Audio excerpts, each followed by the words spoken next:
नमस्कार दोस्तों, आपका स्वागत है मेरे चैनल एनएम ट्यूटोरियल्स में और मैं हूं आपके साथ नयन माहेश्वरी। और आज एनएम ट्यूटोरियल्स चैनल पर हम लोग शुरू करने जा रहे हैं क्लास 6 का अगला चैप्टर, जो कि है डेटा हैंडलिंग एंड प्रेजेंटेशन। इससे पहले क्लास 6 में हम एक चैप्टर पढ़ चुके हैं जो कि था introduction two lines and angles.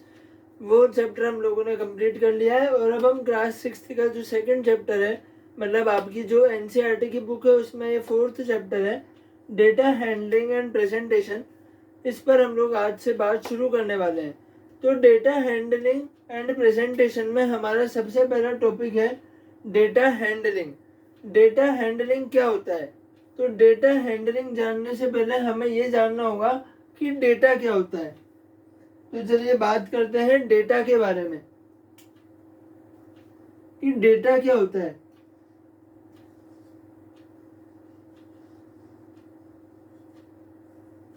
Data data का मतलब क्या होता है? डेटा अगर हम आपके आसान सी भाषा में बोल रहे हैं, अगर हिंदी में मैं बताऊं डेटा का मतलब हिंदी में क्या होगा, हिंदी में हम डेटा को क्या बोलेंगे? एक तरह से जानकारी, यानी कि इंफॉर्मेशन।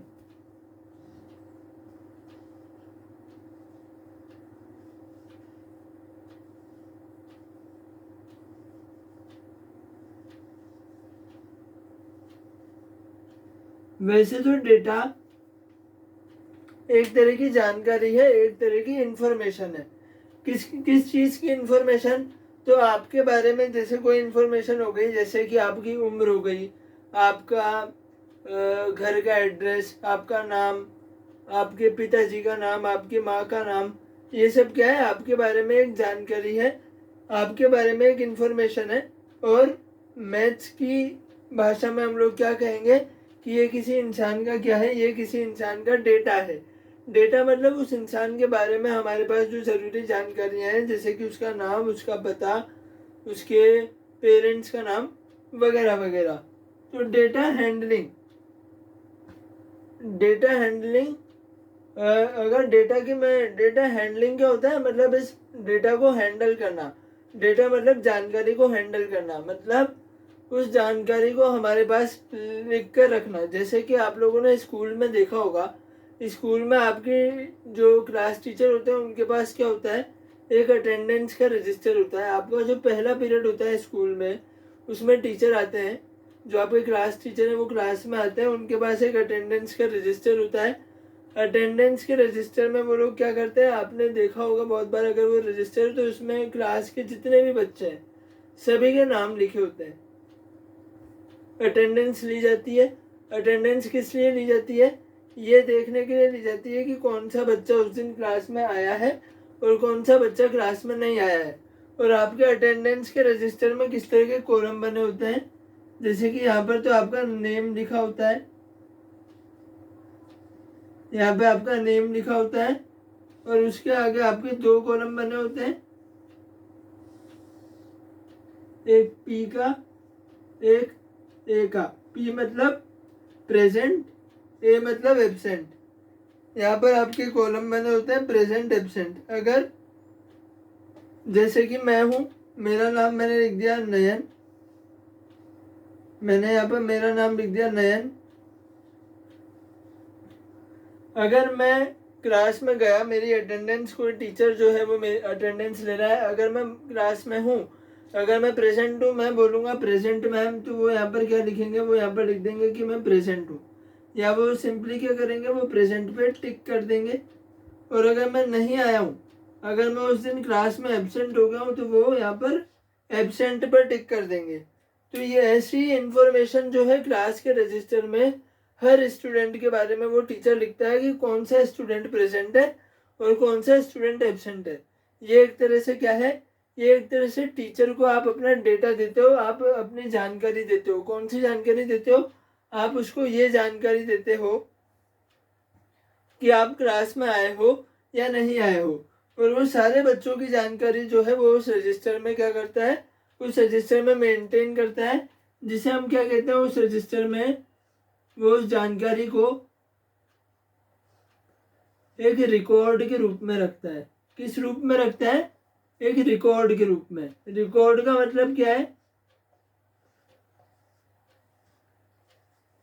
एक रिकॉर्ड के रूप में रखता है। रिकॉर्ड का मतलब क्या होता है? जैसे रिकॉर्ड क्या होता है, आपके मोबाइल में हम लोग वीडियो बनाते हैं, फोटो लेते हैं, वीडियो बनाते हैं, मोबाइल में वीडियो बनाते हैं, वीडियो हम रिकॉर्ड करते हैं। तो रिकॉर्ड करने के बाद क्या होता है, वो वीडियो हमारे पास हमारी गैलरी में सेव हो जाता है, जिसको हम कभी भी देख सकते हैं। तो वैसे रिकॉर्ड क्या है, जो वो रजिस्टर है आपके टीचर का, उसके अंदर आप देखते होंगे हर महीने की, तो एक जो पन्ना होता है ना रजिस्टर पे, उस पेज पे पूरे महीने की अटेंडेंस लिखी होती है कि किस दिन कौन सा बच्चा आया था और किस दिन वो बच्चा नहीं आया था। जैसे अभी नवंबर का महीना चल रहा है, नवंबर का महीना 30 दिन का होता है, तो 30 दिन की पूरे नवंबर की एक एक दिन की उसमें अटेंडेंस लिखी होती है। उस अटेंडेंस का रिकॉर्ड रखना, रिकॉर्ड मतलब वो अटेंडेंस उस रजिस्टर के अंदर सेव रहती है। कभी भी अगर टीचर को काम पड़ा कि ये बच्चा किसी भी बच्चे की अटेंडेंस से काम पड़ा, किसी भी बच्चे की अटेंडेंस से काम पड़ा कि अब मुझे देखना है कि कौन सा बच्चा कितने दिन आया, कौन सा बच्चा कितने दिन नहीं आया, तो मैं क्या करूँगा, उस बच्चे से जाके तो नहीं पूछूंगा, मैं क्या करूँगा, रजिस्टर खोल के देख लूँगा और उसमें इस टेबल में जो हमारी अटेंडेंस की टेबल है उसमें देख लूँगा कि कितने दिन वो प्रेजेंट रहा और कितने दिन वो एब्सेंट रहा। तो इसका मतलब क्या है, हमने उसकी प्रेजेंस को, हमने उसकी प्रेजेंट और एब्सेंट को रिकॉर्ड करके, मतलब उसमें रजिस्टर में लिख के एक टेबल के फॉर्म में लिख के रख लिया, और वो रजिस्टर में वो टेबल हमारे पास क्या हो गई, हमारे पास सेव हो गई। अगर मोबाइल की भाषा में बोलूँ तो हमने उस इंफॉर्मेशन को हमारे पास रिकॉर्ड के रूप में रखा। जैसे वीडियो रिकॉर्ड करके रखते हैं, वैसे हमने उस इंफॉर्मेशन को, उस डेटा को रिकॉर्ड के फॉर्म में रखा, और वो रिकॉर्ड हमारे पास क्या सेव हो गया, किस में सेव हो गया, हमारे पास उस रजिस्टर में वो रिकॉर्ड सेव हो गया।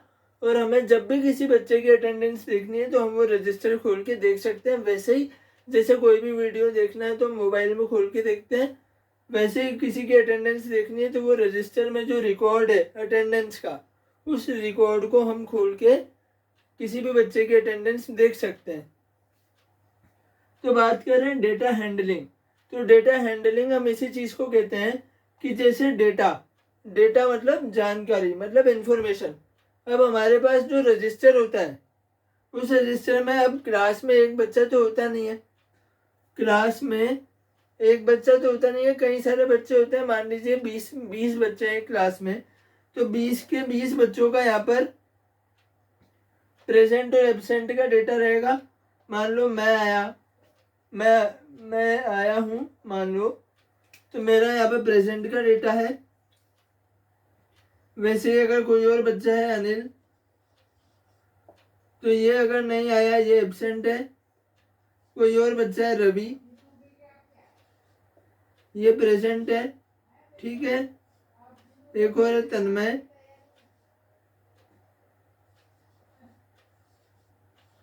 ये प्रेजेंट है। तो ऐसे करके जितने भी स्टूडेंट हैं सबका क्या होगा, यहाँ पर डेटा सेव होगा। सबका क्या होगा, यहाँ पर डेटा सेव होगा उस रजिस्टर के अंदर कि कौन सा बच्चा प्रेजेंट है और कौन सा बच्चा एब्सेंट है। तो अगर हम इसको, मान लीजिए अगर हम इसको लाइन के रूप में लिखें, जैसे मैं यहाँ पे लिखूँ यहाँ पर कि नयन तो प्रेजेंट, अनिल एब्सेंट। अगर मैं इसको ऐसे लाइन के रूप में बना के लिखूं, ठीक है, रवि प्रेजेंट, तन्मय ये प्रेजेंट। अगर मैं इसको लाइन के रूप में बना के लिखूं, तो फिर ऐसे हमारे पास हर दिन का जो रिकॉर्ड होगा, वो अगर मैं ऐसे लाइन के रूप में बना के लिखूंगा, तो पूरे रजिस्टर में क्या होगा, ऐसे लाइनें में लिख दूंगा। और मान लो फिर मुझे किसी बच्चे की अटेंडेंस देखनी है, किसी की भी, मान लो मेरी देखनी है, नयन की अटेंडेंस देखनी है, मैंने रजिस्टर खोला, तो ऐसे लाइनें भरी पड़ी होंगी उसके अंदर, उसमें मुझे एक एक नाम ऐसे चेक करना पड़ेगा ये तन्मय के बाद मान लो वापस नयन लिखा हुआ है यहाँ पर, ये नयन इस बार एब्सेंट। तो ऐसे मेरे को क्या करना पड़ेगा, इसमें मेरे को एक एक नाम देखना पड़ेगा कि ये पहला नयन है, फिर ये नहीं है, ये नहीं है, ये नहीं है, ये है। तो ऐसे करके हमें सारी लाइनें जो है छांटनी पड़ेगी। लेकिन अगर हम उसको एक टेबल के फॉर्म में इस तरह से टेबल बना के लिख लें कि नयन इतने दिन प्रेजेंट हुआ, जहाँ जहाँ प्रेजेंट है उतनी बार टिक, अनिल जहाँ जहाँ प्रेजेंट है उतनी बार टिक, रवि जहाँ जहाँ प्रेजेंट है उतनी बार टिक, तन्मय जहाँ जहाँ प्रेजेंट है, जहाँ जहाँ एब्सेंट है वैसे टिक। तो मेरे को देखने के लिए कितनी सुविधा हो जाएगी। अब मैंने ऐसे टेबल के रूप में लिख लिया और मेरे को नयन की अटेंडेंस, मेरे को मेरी अटेंडेंस देखनी है और मैंने रजिस्टर खोला तो मुझे सिर्फ मेरे नाम के आगे के टिक्स देखने हैं। अगर मैं लाइन के फॉर्म में लिख दूंगा तो पूरा छांटना पड़ेगा, लेकिन यहाँ पे क्या होगा, सिर्फ मेरे नाम के आगे कितनी बार टिक हो रहा है उस रजिस्टर में, पूरे महीने में कितनी बार प्रेजेंट पे टिक हो रहा है, कितनी बार एब्सेंट पे टिक हो रहा है, मैं आसानी से देख सकता हूँ। तो किसी भी जानकारी को ठीक से समझने के लिए, ठीक से देखने के लिए हम उसको इस तरह के टेबल के फॉर्म में जमाते हैं। टेबल के फॉर्म में क्या करते हैं, रिकॉर्ड करते हैं, टेबल के फॉर्म में लिखते हैं, ताकि जब भी हम उस जानकारी को देखना चाहें, उस इंफॉर्मेशन को देखना चाहें, इतने सारे डेटा में से, इतनी सारी इंफॉर्मेशन में से किसी एक इंसान का डेटा हम अगर निकालना चाहें तो हम आसानी से निकाल सकें। इसी को क्या बोलते हैं, डेटा हैंडलिंग। डेटा को एक टेबल के फॉर्म में, या एक हम बोल सकते हैं डेटा को, इसको अगर मैं बोलूं इसकी डेफिनेशन तो क्या होगा, arranging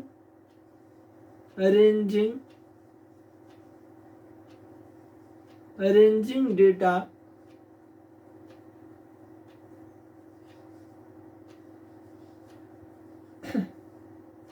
in a systematic, in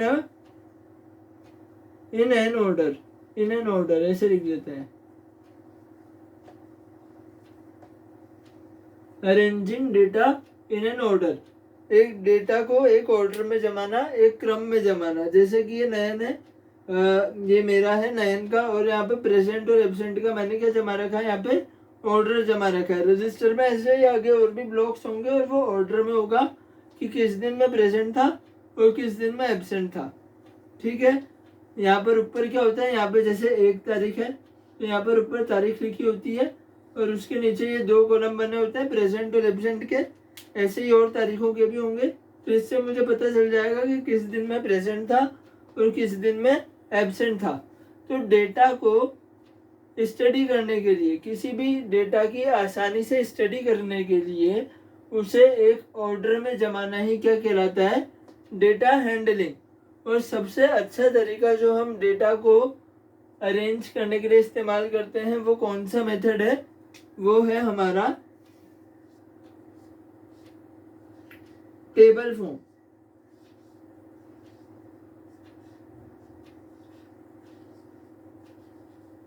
सबसे अच्छा जो मेथड माना जाता है डेटा को अरेंज करने के लिए वो कौन सा मेथड माना जाता है, टेबल फॉर्म। यानी कि टेबल के रूप में हम लोग डेटा को क्या कर लेते हैं, अरेंज कर लेते हैं। अभी जैसे अगर आप लोगों ने सुना होगा कि सरकार के, गवर्नमेंट जो है हमारी भारत की जो सरकार है वो अलग अलग सर्वे करवाती है।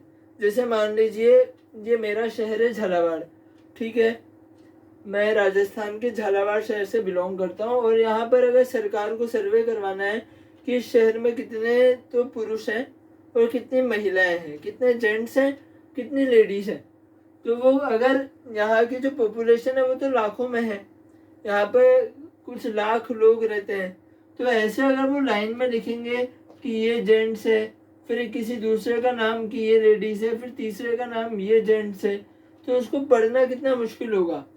जबकि अगर वो यहाँ पर 2 कॉलम बना दे, एक जेंट्स का एक लेडीज का, टेबल के फॉर्म में, मान लो ये जेंट्स का कॉलम हो गया और ये लेडीज का कॉलम हो गया, ठीक है। और अब बस हमें क्या करना है, हमें लोगों के नाम लिखना है, जेंट्स के आगे टिक करते जाना है। ठीक है, अगर कोई लेडी आ गई, मान लो कोई यहाँ पर लेडी आ गई, जैसे कोई भी लेडी का हम लोग जैसे नाम लिख दें, मान लो हमने लिख दिया मीना। ठीक है, अब ये लेडीज है, ये लड़की का नाम है, तो यहाँ पर क्या किया हमने, लेडीज कॉलम पे क्लिक कर दिया, कॉलम पे टिक कर दिया, कॉलम पे हमने क्या किया, टिक कर दिया। तो ऐसे ही अब मुझे अगर देखना है कि कितने जेंट्स हैं, तो मैं डायरेक्ट यहाँ पे काउंट कर सकता हूँ, 1 2 3 4। अगर मैं ऐसे लिख दूंगा तो मुझे एक एक पढ़ना पड़ेगा, जबकि मुझे यहाँ पे सिर्फ क्या करना है, टिक्स को काउंट करना है, और मुझे पता लग जाएगा कि मेरे शहर में कितने जेंट्स हैं और कितनी लेडीज हैं। तो टेबल का जो फॉर्म होता है, टेबल के फॉर्म में हम लोग डेटा को सबसे अच्छे तरीके से अरेंज कर पाते हैं।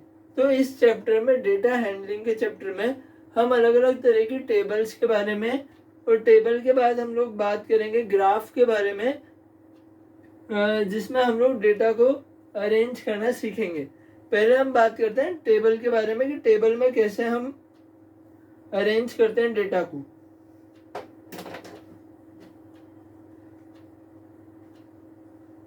आई होप ये तो आपको समझ में आ गया होगा। अगर कुछ प्रॉब्लम आए तो आप लोग कमेंट सेक्शन में लिख सकते हैं, आपका कमेंट देखकर उसको वहीं पर या तो कमेंट सेक्शन में पर्सनली सॉल्व करेंगे, या फिर अगले वीडियो में आपका जो डाउट होगा उसको हम लोग सोल्यूशन बताएंगे। तो जो भी डाउट हो आप कमेंट सेक्शन में लिख सकते हैं।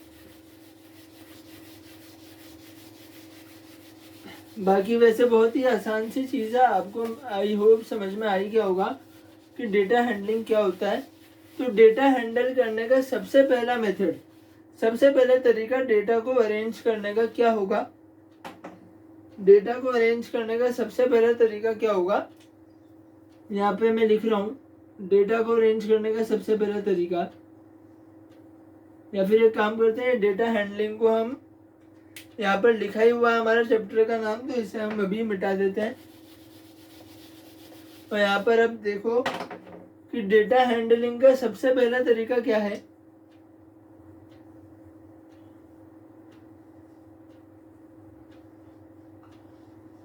टैली मार्क्स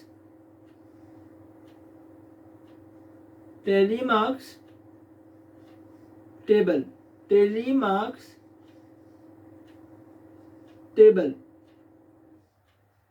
पहली टेबल, पहला तरीका जो हम लोग पढ़ने वाले हैं डेटा को अरेंज करने का, वो क्या है, tally marks table. Tally marks table के बारे में हम लोग पढ़ने वाले हैं। क्या होता है टैली मार्क्स टेबल। पहली चीज, पहले इस टेबल को बनाने से पहले हमें समझना पड़ेगा कि टैली मार्क्स क्या होता है। तो टैली मार्क्स हमारे पास क्या होता है, जैसे हमें अगर टैली मार्क्स क्या होते हैं, सिंपली सीधी लाइन, ये सिंपली सीधी लाइन। ठीक है, टैली, इसको मैं क्या बोलता हूँ, एक, ये क्या है मेरा टैली मार्क।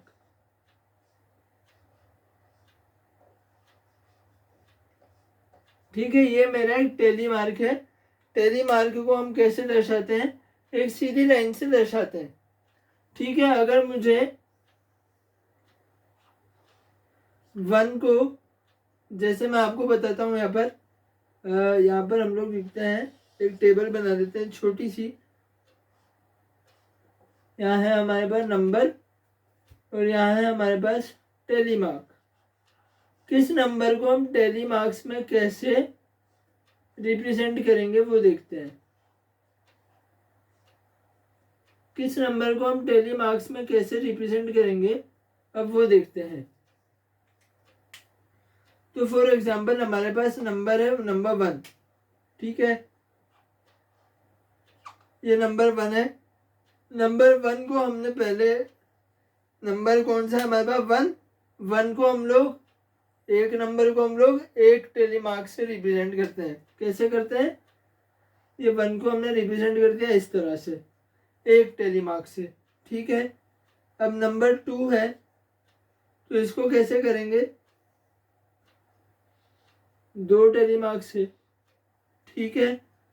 नंबर 3 है, इसको कैसे करेंगे, 3 टेलीमार्क्स से। नंबर 4 है,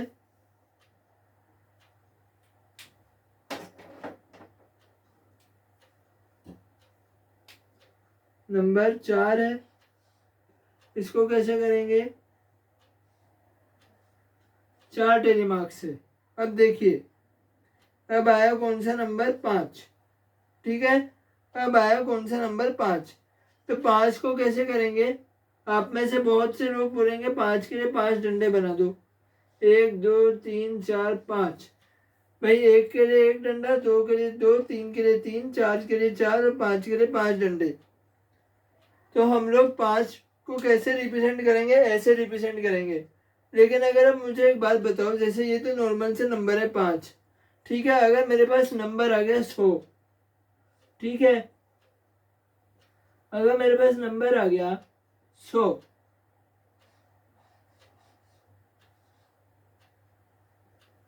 ये तो मार्कर ही खराब हो चुका। अगर मेरे पास नंबर आ गया 100,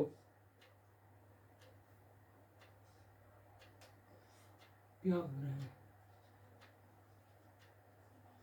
ये आ गया मेरे पास नंबर 100। तो क्या मैं 100 के लिए ऐसी 100 लाइनें खींचूंगा, तो बहुत देर नहीं लग जाएगी 100 लाइनें खींचने के लिए हमें, बिल्कुल बहुत देर लग जाएगी। अभी 5 के लिए 5 लाइनें, 4 के लिए 4 लाइनें, 3 के लिए 3 लाइनें, तो चलो ठीक है। पर 100 के लिए 100 लाइनें खींचने में हमें कितनी देर लगेगी। क्या हमारे पास, अगर जैसे एग्जाम में सवाल आ गया कि टेली मार्क्स की टेबल बनाओ, तो और उसने बोल दिया कि 100 के लिए हमें टेली मार्क्स दिखाने हैं, तो ऐसे कब तक हम लोग लाइनें खींचते रहेंगे, कितना टाइम उसमें वेस्ट होगा। तो हम लोग क्या करते हैं, 4 तक तो हम लोग इसी तरह से लाइन्स खींचते हैं, ठीक है। 4 तक तो हम लोग कैसे लाइन्स खींचते हैं, ये 4 डंडे खींच दिए। जब 5 नंबर आता है, नंबर 5, ठीक है, नंबर 5, तब हम क्या करेंगे, नंबर 5 को दर्शाने के लिए हम क्या करेंगे, ये 4 लाइनें तो हमने खींच दी, ठीक है, ये 4 लाइनें तो हमने खींच दी, ये हमारी 4 लाइन्स तो हो गई। तो अब ये 4 लाइन्स में 5वीं लाइन हम लोग कैसे खींचेंगे, 5वें नंबर को कैसे दर्शाएंगे, हम यहाँ पे सीधी लाइन ना खींच के क्या करेंगे, ऐसे टेढ़ी लाइन खींचेंगे, ठीक है। हम लोग क्या करेंगे, सीधी लाइन ना खींच के टेढ़ी लाइन खींचेंगे। एक बार इसको दोबारा बना देता हूं मैं। ये हम लोगों ने 4 लाइन्स खींची, अब 5वीं लाइन खींचनी है तो क्या करेंगे, ये इस तरह से टेढ़ी लाइन, हम एन एन अक्षर बनाते हैं ना, एन, ये एन अक्षर हमारा,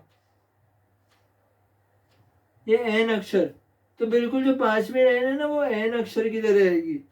पहली लाइन और चौथी लाइन के बीच में एन अक्षर की तरह। आप लोग कभी भी, अगर हम इसको यहां पर,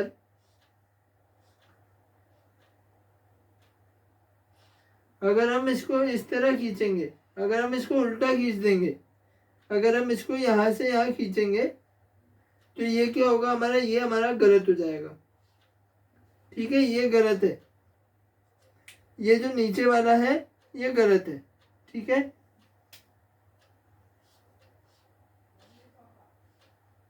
ये हमारा कौन सा है, ये हमारा गलत है। हमेशा जो भी 5वीं लाइन जो हम खींचेंगे वो कैसी होगी, एन अक्षर की तरह। एन अक्षर में बीच वाली लाइन होती है ना, ये इधर इस तरफ लेफ्ट से राइट में, तो एन अक्षर की तरह हमें लाइन खींचनी है यहाँ पर। तो 5 में लेटर 5 को, नंबर 5 को हम लोग कैसे दिखाएंगे, 4 डंडे तो 4 नंबर के, और 5वां जो डंडा होगा, 5वां जो नंबर होगा वो ऐसे लेफ्ट से राइट में पहले वाले से चौथे डंडे तक एन एन अक्षर बनाना है। पहले डंडे से चौथे डंडे में एन अक्षर बनाना है, ठीक है। अब ऐसे ही अगर हम 6, ऐसे अगर हम नंबर 6 को कैसे दर्शाएंगे फिर, तो अब नंबर 6 को कैसे दर्शाएंगे? 5 को तो हमने ऐसे दर्शा दिया, 1 2 3 4 और ये 5, ठीक है। अब मुझे छठा नंबर दर्शाना है, तो छठे नंबर के लिए क्या करेंगे? छठे डंडा यहाँ से थोड़ी सी दूरी पे ये एक और डंडा खींच दो, ठीक है। ये तो 5 हो गए, ये एक और डंडा खींच दिया, ये 5 हो गए पूरे, ये 5 हो गए और ये 1 हो गया, ठीक है। ये पूरे 5 और ये 1, कितने हो गए? 6। तो 5, तो देखो 4 नंबर तक तो हमें लगातार डंडे खींचने हैं। 1 के लिए 1 डंडा, 2 के लिए 2 डंडे, 3 के लिए 3 डंडे, 4 के लिए 4 डंडे। 5 के लिए एन अक्षर बनाना है बीच में, ये एन की तरह बनाना है। एक तिरछी लाइन खींचेगी चारों डंडों के ऊपर एन अक्षर की तरह, जैसे एन अक्षर में खींचती है ना वैसे। आप एन अक्षर से याद रख लो, नहीं तो बहुत बार वो दूसरी तरफ खींच दोगे ना तो गलत हो जाएगा। और फिर 6 नंबर के लिए ये हमने 5 बना दिए, ये 5वीं लाइन खींची, ये 5 नंबर पूरे हो गए हमारे। और 6 नंबर के लिए वापस एक डंडा खींच देंगे, 5 के बाद एक और, 5 और 1 कितने हो गए? 6 हो गए। तो आप लोग समझ ही गए होंगे, और इसी तरह से चलता रहेगा। फिर 6 7 8 9 तक चलेगा, ये 6 7 8 9, ठीक है। और फिर 10 के लिए क्या होगा? 5वां डंडा वापस आ गया, वापस से ऐसे बना देंगे, वापस से ये वाला बना देंगे, ठीक है, ये तिरछी लाइन। तो 4 डंडे तो हमेशा सीधे और 5वां डंडा तिरछा, ठीक है, एन की तरह। तो ऐसे आप लोग याद रख सकते हैं कि टेली मार्क्स हम लोग कैसे दर्शाते हैं, तो इस तरह से दर्शाते हैं। अब हम टेली मार्क्स से जुड़ा हुआ एक सवाल देख लेते हैं कि कैसे सवाल वहाँ पे आते हैं। तो हम लोग ये भी सीख पाएंगे कि टेली मार्क्स की टेबल हम लोग कैसे बनाते हैं, सवाल कैसे आते हैं और उन्हें देख के कैसे हमें टेली मार्क्स बनाने हैं।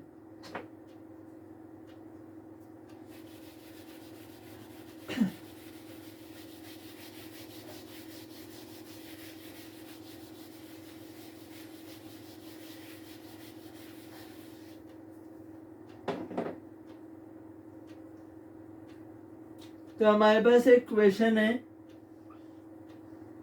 हमारे पास क्वेश्चन है कि हमें कुछ बच्चे दे रखे हैं, कुछ क्या दे रखे हैं हमें? बच्चे, चिल्ड्रन। कुछ दे रखे हैं हमें चिल्ड्रन, कुछ बच्चे दे रखे हैं, ठीक है। बच्चे हैं हमारे पास कितने? 15 बच्चे। तो मैं सबको नंबर दे देता हूँ सभी बच्चों को, ये 1, ये 2, ये 3 4 5 6 7 8 9, ये चलिए हम 10 ही बच्चे लेते हैं, 10, ठीक है। ये हमारे पास 10 बच्चे हैं, ठीक है, क्योंकि बोर्ड पे जगह कम है तो हम लोग 10 बच्चों का एग्जाम्पल ले लेते हैं कि ये हमारे पास क्या है, ये हमारे पास 10 बच्चे हैं, ठीक है। और मान लीजिए इन 10 बच्चों का हमें क्या दे रखा है? हमें दे रखा है जूतों का नंबर। क्या दे रखा है? शूज का नंबर।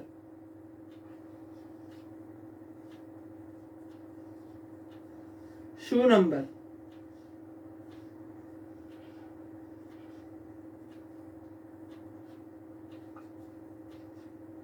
हमें क्या दे रखा है? इन बच्चों का शूज का नंबर, ठीक है। इसको थोड़ा शॉर्ट लिख देता हूं मैं, क्योंकि ये यहाँ पर थोड़ा क्या आगे आ रहा है ना, वो सीध में नहीं आएंगे। तो क्या दे रखा है हमें? इनका शू नंबर।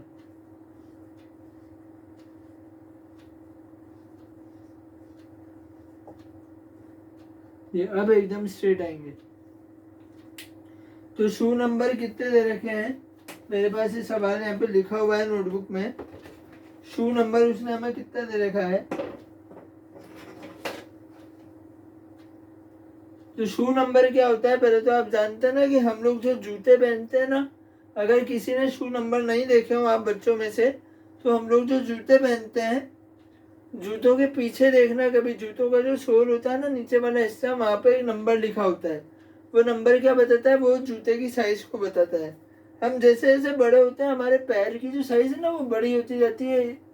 वो ये पैर भी हमारा क्या होता है, लंबा होता है। जब हम बहुत छोटे से बच्चे होते हैं तो हमारा जो पैर होता है वो बहुत छोटा होता है, और जैसे जैसे हम बड़े होते जाते हैं ना पैर की साइज बढ़ती जाती है। और उसी पैर की साइज के हिसाब से हर पैर की साइज के जो है जूते आते हैं। जैसे अभी आपने देखा होगा छोटे बच्चों के जो जूते रहते हैं, 3-4 साल के बच्चों के जो जूते रहते हैं वो बहुत छोटे छोटे रहते हैं। और आपके पापा के जूते देखना, आपकी मम्मी के जूते देखना, वो कितने बड़े होंगे। आपके भाई के बड़े भाई के जूते देखना, वो कितने बड़े बड़े होते हैं। और छोटे बच्चों के छोटे छोटे जूते होते हैं। तो वो पैर की साइज के अकॉर्डिंग आते हैं। और उसी पैर की साइज को जूतों के नीचे जो सोल होता है ना उसके नीचे एक नंबर से दर्शाते हैं कि ये 3 नंबर साइज का जूता है, ये 4 नंबर का है, ये 5 नंबर का है, ये 6 नंबर का है। ऐसे करके उसमें जूते के नंबर लिखे होते हैं। जिसने नहीं देखा हो वो आपके घर पे देखना, सभी के घर पे जूते चप्पल है, देख लेना। तो ये हमें 10 बच्चे दे रखे हैं, ठीक है। और हमें इनके जूतों के नंबर दे रखे हैं। जूतों के नंबर हमारे पास क्या है, इसका है 4, इसका है 5, इसका है 3, इसका है 4, इसका है 3, इसका है 4, इसका है 5, इसका 5, इसका 4 और इसका कितना 5, ठीक है। ऊपर तो हमारे पास क्या है, बच्चे हैं 10 बच्चे, और नीचे क्या है उनके जूतों के नंबर। ये जो पहला बच्चा है ये 4 नंबर के जूते पहनता है, दूसरा बच्चा 5 नंबर के, तीसरा बच्चा 3 नंबर के, चौथा बच्चा 4 नंबर के, पांचवा बच्चा 3 नंबर के, छठा बच्चा 4 नंबर के, सातवां बच्चा 5 नंबर के जूते, आठवां बच्चा 5 नंबर के जूते, नवां बच्चा 4 नंबर के जूते, और 10वां बच्चा 5 नंबर के जूते पहनता है। अब उसने बोला है कि इस क्वेश्चन में हमें इसको क्या करना है, शो बाय टेली टेबल। आप टेली मार्क्स टेबल बोल दो या फिर टेली टेबल बोल दो, एक ही बात है, ठीक है। टेली मार्क्स बोल दो या टेली टेबल बोल दो, एक ही बात है। टेली का मतलब वही है कि हमें वो जो डंडे खींच के और वैसे इसकी टेबल बनानी है। तो हम लोग कैसे बनाएंगे इसकी टेबल, कैसे बनाएंगे हम लोग इसकी टेबल बच्चों की और शू नंबर की। तो हम लोग पहले यहाँ पे तो क्या लिखेंगे, हम लोग पहले लिखेंगे यहाँ पे, आप ये देखो बच्चे तो ठीक है हमारे पास 10 हैं। शू नंबर हमारे पास कौन कौन से हैं यहाँ पे, एक तो 3 है, एक 4 है, एक 5 है। आपको ऊपर वाला नहीं देखना है, आपको अब बच्चों को नहीं देखना है, हमें टेली टेबल किसकी बनानी है।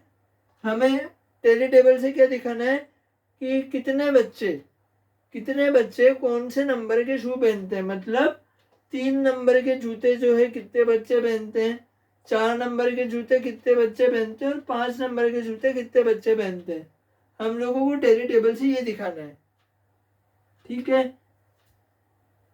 तो टेली टेबल हम लोग इसकी कैसे बनाएंगे, ऊपर तो बच्चे लिखे हुए हैं 1 से लेकर 10 तक, इसको तो हमें नहीं देखना, ठीक है, इसको तो मत देखना।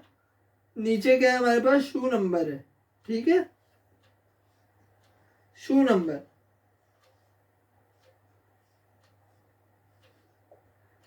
ये है हमारे पास शू नंबर, और यहाँ पर क्या हो गया, टेली।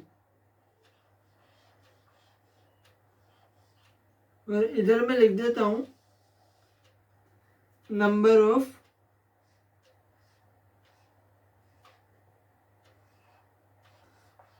Of children.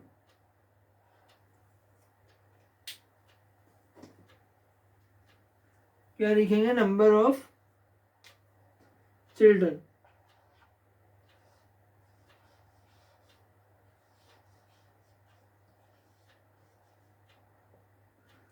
इधर तो मैं लिख देता हूँ शू नंबर, इधर टेली, और इधर क्या, नंबर ऑफ चिल्ड्रन, ठीक है। तो अब हमारे पास यहाँ पे पहले क्या देखना है हमें, शू नंबर। शू नंबर कितने हैं, एक तो 3 है, एक तो कौन सा है, 3 है, एक 4 है और एक 5 है। 3 शू नंबर दिख रहे हैं सबको, ये 3, ये 4, ये 5। इसके अलावा 6 नंबर 7 नंबर तो कहीं नहीं दिख रहा, बस ये 3 ही नंबर यहाँ पे है नीचे। तो हम लोग ये 3 नंबर यहाँ पे उतार लेंगे। पहला तो 3,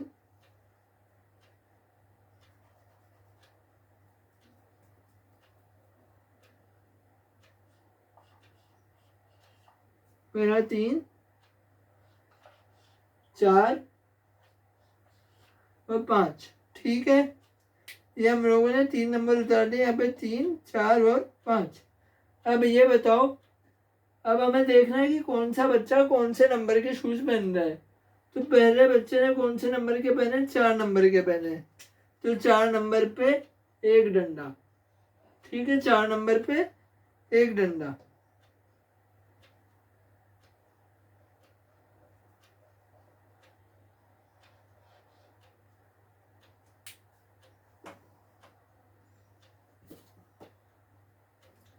चार नंबर पर एक डंडा।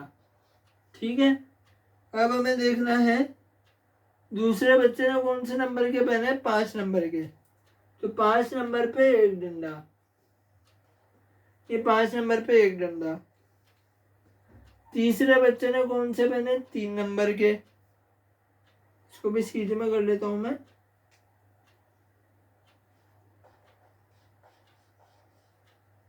तीसरे बच्चे ने कौन से पहने हैं, 3 नंबर के पहने हैं। तो 3 नंबर पे क्या, 3 नंबर पे एक डंडा। क्या हो रहा है यार, मार्कर ही बीच में नहीं चलता।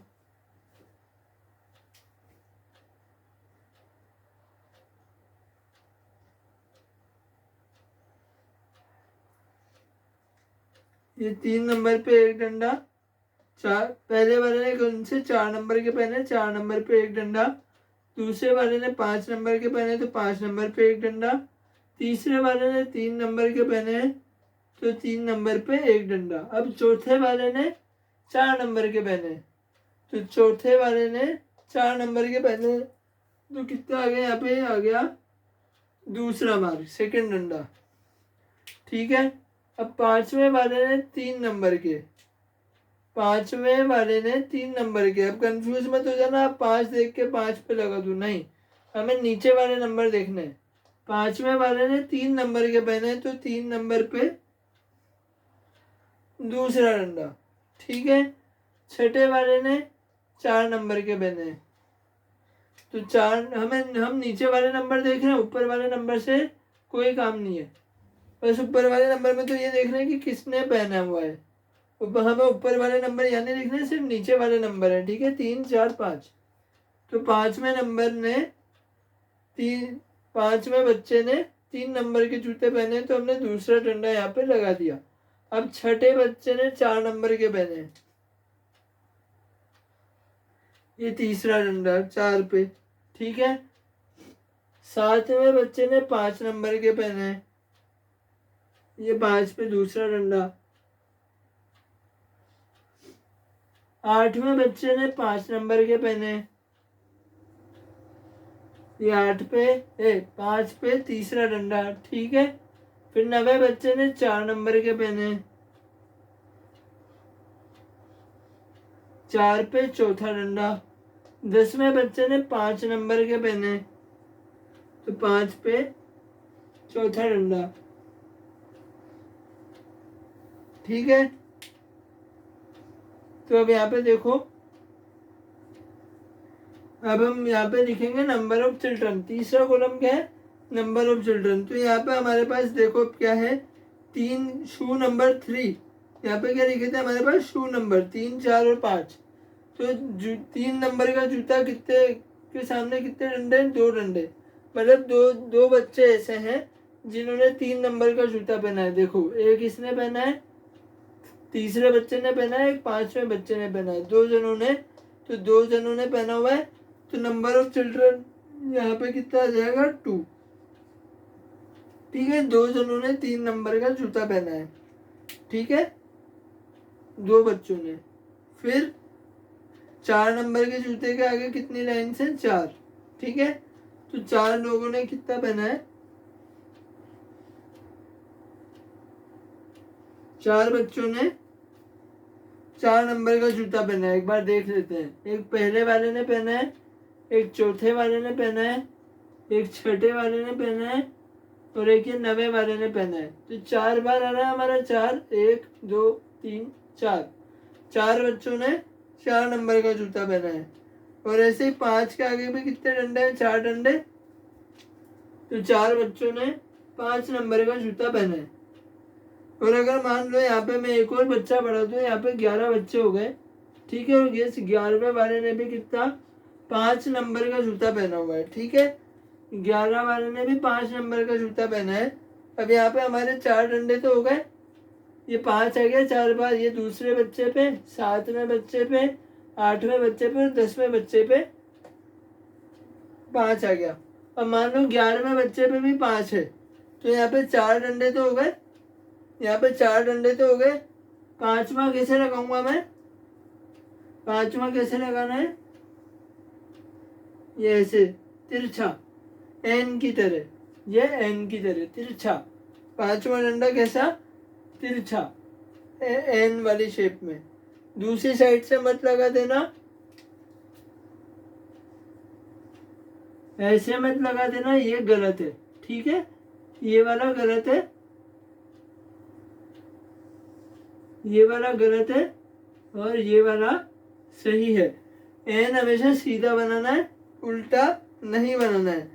तो ये 4 डंडे खींच के एन की शेप में तिरछा डंडा 5वां। ठीक है, तो यहाँ पे अब 11 बच्चे हो गए, तो 5 नंबर का जूता कितनों ने पहना है? 5 जनों ने। तो यहाँ पे हम क्या लिख देंगे? 5 बच्चों ने 11 नंबर का जूता पहना है।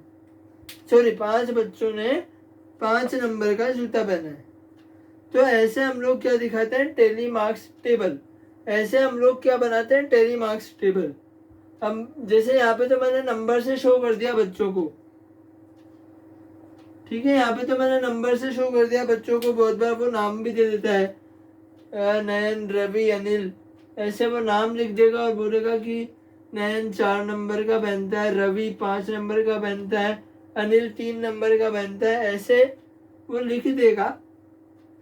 तो हम लोगों को यहाँ पे भी बच्चों के नाम नहीं लिखना है, हमें बस ये लिखना है नंबर, कि कितने बच्चे पहन रहे हैं। 3 नंबर का जो जूता है वो कितने बच्चे पहन रहे हैं? यहाँ पर हमें डंडों से पता लग रहा है, ये टेली मार्क्स से पता लग रहा है कि 2 बच्चे पहन रहे हैं। 4 नंबर का जूता कितने बच्चे पहन रहे हैं? 4 बच्चे पहन रहे हैं। और 5 नंबर का जूता कितने बच्चे पहन रहे हैं? 5 बच्चे पहन रहे हैं। अगर क्रॉस चेक करें तो इसको प्लस कर लो। ठीक है, 4 और 2 6, 6 और 5 11। ठीक है, टोटल कितने बच्चे हमारे पास? 11 ही है। और यहाँ प्लस करने पे भी कितना आ रहा है? 11 आ रहा है। मतलब हमारी टेबल बिल्कुल क्या है? बिल्कुल सही है। तो इस तरह से हम लोग क्या बनाते हैं? टेली मार्क्स की टेबल बनाते हैं। तो आज आप लोगों ने टेली मार्क्स की टेबल बनाना सीखा। आगे आने वाले वीडियोस में इस चैप्टर में डेटा को प्रेजेंट करने के और भी तरीके, और भी टेबल्स, और टेबल के बाद ग्राफ्स की हम लोग बात करेंगे। टेबल के बाद हम लोग ग्राफ्स की बात करेंगे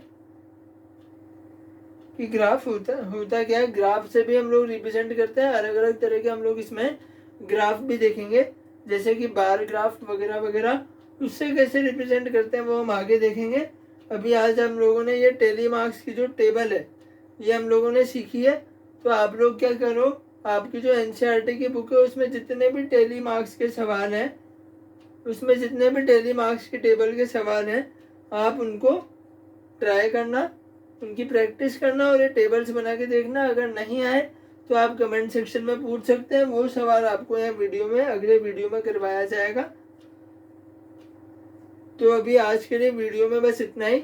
उम्मीद करता हूँ आपको आज जो भी पढ़ाया है डेटा हैंडलिंग के बारे में वो आपको समझ में आया होगा। ये टेली मार्क्स की टेबल आपको समझ में आई होगी। अगर नहीं आई है तो आप कमेंट सेक्शन पे बता सकते हैं। तो मिलते हैं अगले वीडियो में, बात करेंगे ऐसे ही और डेटा के अरेंजमेंट के तरीकों की। और देखेंगे किस किस और तरीके से हम लोग डेटा को आसान तरीके से अरेंज कर सकते हैं। तो अब मिलते हैं अगले वीडियो में। आज के वीडियो में बस इतना ही। नमस्कार।